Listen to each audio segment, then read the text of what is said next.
सभी को मेरा नमस्कार। मेरा नाम है योगेंद्र और आज हम बात करने वाले हैं चने के बारे में। जी हाँ दोस्तों, चने का जो भाव है वो 7,000 को पार कर गया है और 7,000 को पार करके 7,500 तक चने का भाव हो गया है। चने की बढ़ती हुई कीमतों को देखते हुए सरकार ने आयात शुल्क हटा दिया है।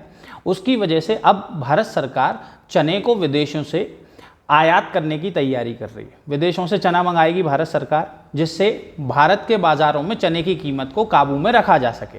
अब ये अच्छी खबर भी है और बुरी खबर भी है। अच्छी खबर इसलिए है क्योंकि चने का भाव और बढ़ने की उम्मीद है। भारत सरकार का जो स्टॉक है, चने का स्टॉक, वो कम होता जा रहा है, जिसको पूरा करने के लिए भारत सरकार चने को विदेशों से मंगाने की तैयारी कर रही है। अब अच्छी खबर ये इसलिए है क्योंकि विदेशों में भी चना जो है उसकी उतनी उत्पादन नहीं हुआ है।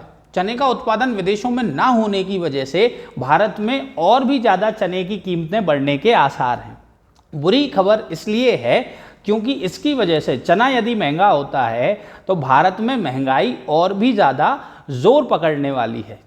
भारत में चना जो है, चने की वजह से महंगाई का क्या रिश्ता है, आप ये सोच रहे होंगे। तो ये इकोनॉमिक्स में एक चीज़ हम लोग पढ़ते हैं कि जब सभी चीज़ों की कीमतें धीरे धीरे करके बढ़ने लगती हैं तो उसे हम महंगाई कहते हैं। अब गेहूं महंगा हो ही चुका था पहले से, तो उसे भी सरकार ने कंट्रोल करने की कोशिश कर ली है। विदेशों से गेहूं मंगाने की तैयारी हो गई है। विदेशों में गेहूं भरा पड़ा है। अब भारत ने पिछले 6 साल से नहीं मंगाया था, अब वो मंगा रही है, तो गेहूं की कीमतें कम होंगी।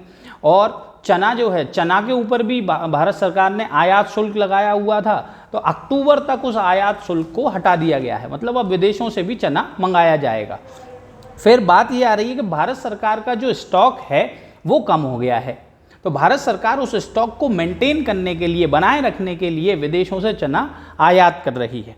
ये दैनिक भास्कर में एक खबर छपी है, उसमें से मैं आपको बता रहा हूँ। ठीक है, तो चने का आज का जो भाव है वो 7,000 से लेकर 7,500 तक चल रहा है।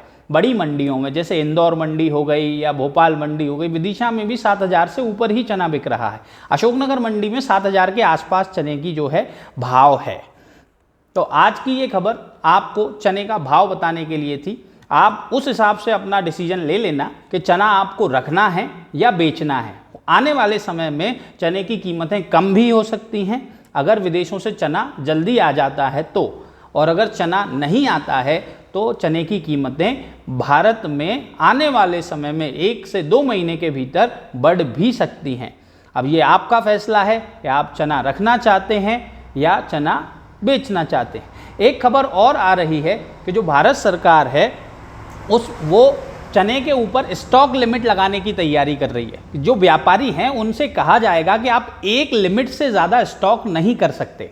अगर स्टॉक से ज़्यादा माल किया जाएगा तो उनके ऊपर सरकार उस माल को जब्त कर लेगी। तो उस डर की वजह से जिन व्यापारियों ने चने का स्टॉक करके रखा हुआ है वो व्यापारी भी उस चने को बाजार में, घरेलू बाजारों में सप्लाई कर देंगे। उस सप्लाई की वजह से भी भारत में चने की कीमतें कम होने का अंदाज़ा है। तो बहुत ही सोच समझकर किसान भाइयों अपना डिसीजन ले लेना कि आप चना रखना चाहते हैं या बेचना चाहते हैं। चने की कीमत बढ़ भी सकती है, चने की कीमत कम भी हो सकती है। धन्यवाद।